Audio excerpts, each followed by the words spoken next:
बारे तारा बहनी के गाड़ी में गधा के लंड पेलो बाह का कहतारू उठा के सुता के निरा के मारा ता दाना दन ए भौजी उतार भातार बा अगर मार के फाड़िए देनू तेपरो हम कुछो नु ना बोलम।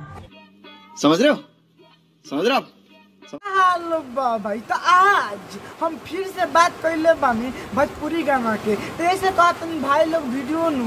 जरूर से के लास्ट तक हम तबे वीडियो मजाई तो बस वीडियो बना के एक ही मकसद बा आप सभी को दिल से हंसाने के लिए ना किसी के दिल को ठेस करने के लिए तो बिना कोनो नया सुन के आज के बकचोद स्टार्ट कर लो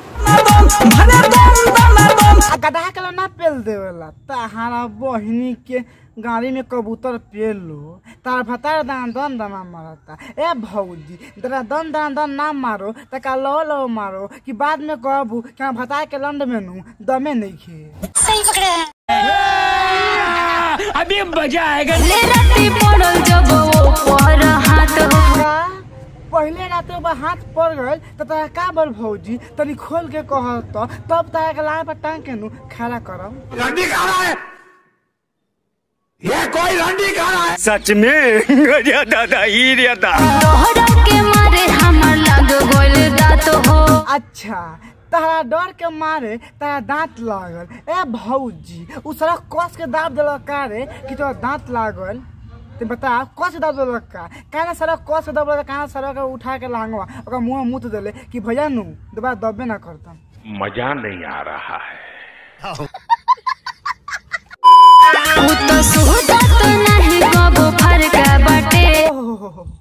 तहार भाता तहार से दूर ना सुतता ए भौजी तनियो खोल के बता दो कि तहार भाता तहार लगे सुतता नु त का तहार दिक्कत बा तनी खोल के बताओ तब भाई लोग नु समझ में आई तेरे माई बहन का बुढ़िया चोदा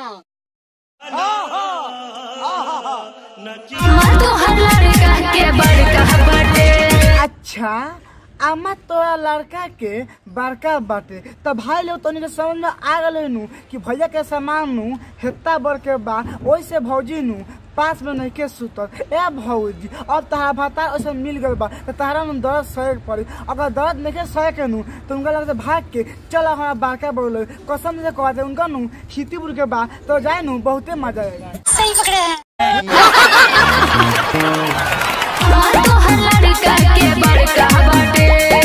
ताहार बहिन चोदो त फान नहीं नु दे जैसे कह तारू नु कि आमा ताहार लड़का के बड़का बाटे हमार लागत तानु के भैया के सामान नु गधा के लंड इतना बड़ा बा ओइ तारा में जाता नु त एके में कहनु तोहरा बुझाए लागता ए भौजी अगर फाट जाई नु त का करिए हे भैया के बुला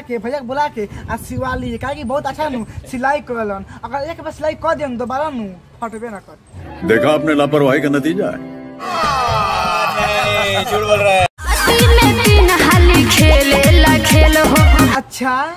रात्रि में 3 हाली तहरा से खेल खेलता ए तहार बहिन चोदो सोचे कहा ना कि रात में नु 3 बार पटक के पेल देता तो लंड कहता रो कि खेल खेलता भाग तोर बहिन चोदो तो मादर चोद उसको जाके बोलना मुझे क्या बोल रहा है। अच्छा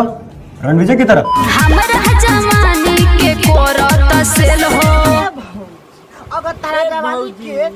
तारा जवानी के सेल ना करी तो कसम से कह दिन तारा नु मजे ना आई आ बाद में का कहबू कि भैया के सामान नु उठबे ना कहला थाना के पेलबे ना कहला तो दूसरा कोन से नु मरवाए लग तेरी बहन की बुरी में बात क्या सच में दादा ही रे अम्मा तो हर लड़का के बड़का बाटे अगर तारा भातार के इतने सामान बाका जगह बानू तो काम कर चक्कू लेके जो आदब तारा के लांगा उठा के पहले आइनु मतलब प्यार करे आइनु तो लांडो था के आधा पैसा नु काट दी अपने सारा छोट हो जाए नु पहले भी ना करे। सही पकड़े। यही नहीं अभी और सुनिए।